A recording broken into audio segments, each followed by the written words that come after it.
All right, so I want to talk about three things that can make you more attractive, but also improve your life in general. And none of these are going to be looks related. Number one is pro-social behavior. So in this meta-analysis that was published in the British Journal of Social Psychology, they analyzed 10 different studies with over 4,000 participants. They essentially wanted to test the beauty of pro-social behavior, how it impacts attractiveness ratings. Men that were described as engaging in pro-social habits, for example, volunteering, helping others, etc., they received a boost in physical beauty ratings compared to just their photos alone. And the data also showed in this meta-analysis that analyzed 10 studies that this pro-social behavior halo effect acts as a buffer against physical imperfections. So when a man has these positive traits, for example, being highly cooperative or kind, etc., the women in the study that were analyzing them, they were less likely to notice minor facial flaws, which again boosts attractiveness ratings.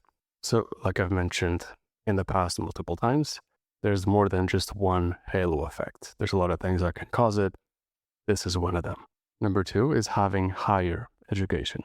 So, as you probably know, women are overrepresented in college cohorts on average. Of course, it depends on the field, but on average, they are overrepresented.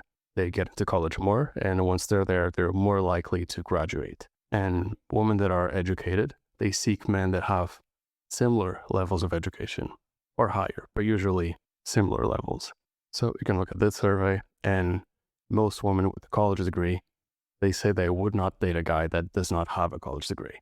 Of course, these are averages, not exceptions, and people can settle, but this is what people want.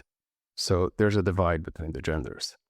And also, in case you didn't know, not having higher education is a predictor for higher rates of being single, statistically, and it has been studied, and the correlation is pretty strong.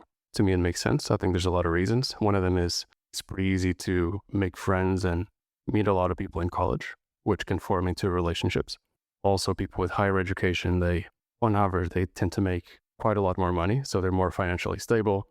That makes you more likely to have a healthy long-term relationship that actually lasts a long time. And there are multiple other reasons as well. Even when it comes to friendships, people that only have a high school education, they're way more likely to have no friends compared to college graduates. So more likely to be single and more likely to have no friends, basically. And of course, more likely to be broke. And all of these are pretty strong correlations as well. And from my anecdotal experience, from all the people that ask me questions and want to try to improve their lives, etc. Whenever people have no friends in their 20s, 100% of the time, they did not go to college. That's an extremely strong correlation that I've observed in my real life, and the data backs it up as well. So again, this is extremely important. People do not talk about it enough. I often see the opposite rhetoric of you should skip college, you should start a business, etc. on YouTube, which I don't like at all. I think the data shows the exact opposite for the vast majority of people. And number three, seek quantity first and quality later. And I believe this applies to both friendships and dating. And what I mean by this point is I don't think having quality as your main goal, as your first step, I don't think that's ideal. For example, trying to find your life partner as a first try. That can work, but statistically, it's not going to work. Or trying to have one really close friend instead of making a bunch of friends first. That can work, but statistically, you're going to be way more likely to just be alone in the future.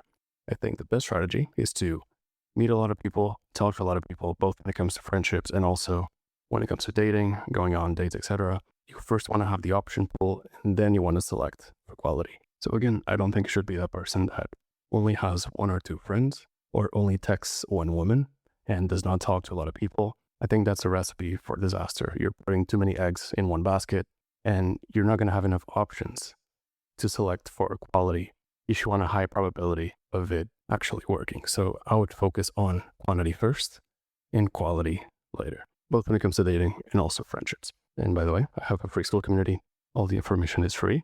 So if you care about skincare, fitness, diet, etc., click the link in the comment and join the school community. Again, it's totally free, so why not join?